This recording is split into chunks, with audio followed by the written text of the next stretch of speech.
Imagine growing up in a funeral home and uncovering some hidden family secrets along the way. That's the world of Fun Home, presented by the Beechmont Players. It's ready to take the stage on Friday, and today we're joined by two stars of the show, Michael Yarrick, who plays multiple roles in the show, and also Gabby Homanoff.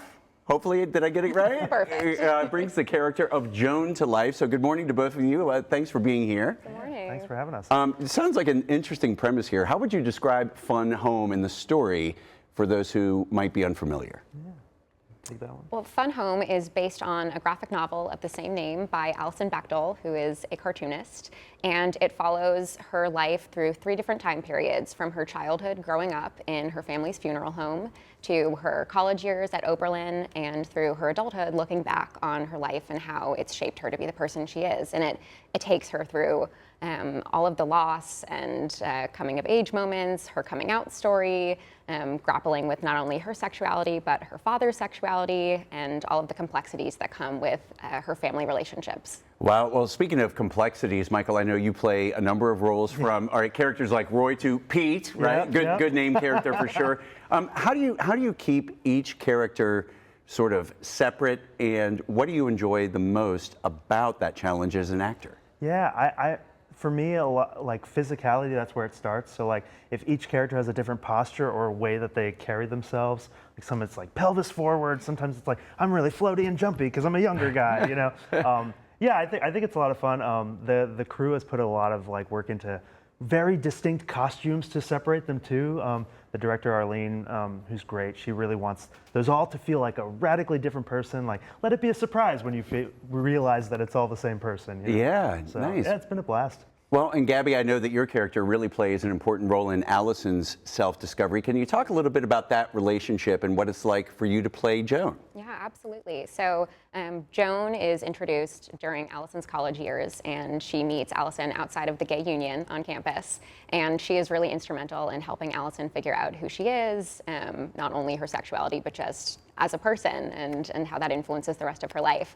And as a gay person in real life, it's been really incredible to be a part of this show and to get to represent this story on stage. Well, and that's what I was going to ask too then. I mean, it explores some really emotional themes too in the show then. So how do you prepare for a role like that? I think there's a lot of like very intentional conversation about how we can represent these communities well and with like honor and care.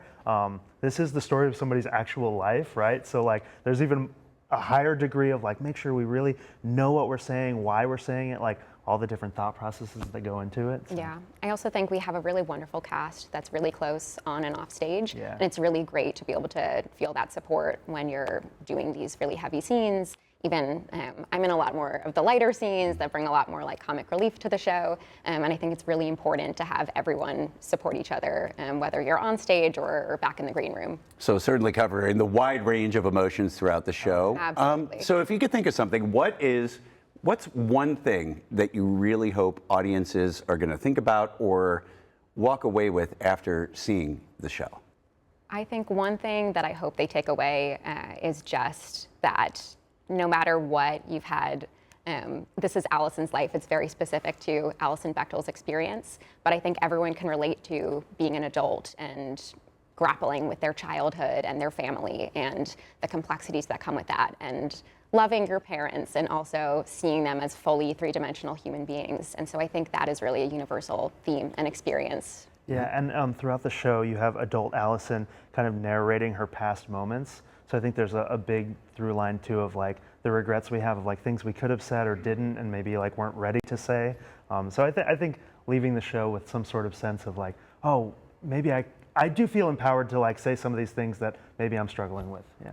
Oh, that's awesome. We want to make sure that people watching too are able to come see the show. Remind us when and where it is taking place and how we can get tickets. Yeah, Anderson Center in the Beechmont area, and you can get tickets at beechmontplayers.org. The show goes up November 8th through 16th. I'm looking at Gabby to make sure I got the dates right. You got them all. We've got 7 p.m., 7:30 shows and 2 o'clock shows. So yeah. Oh, awesome. Well, Michael, Gabby, thank you both for being here, and break a leg. Yeah, Thank you so much.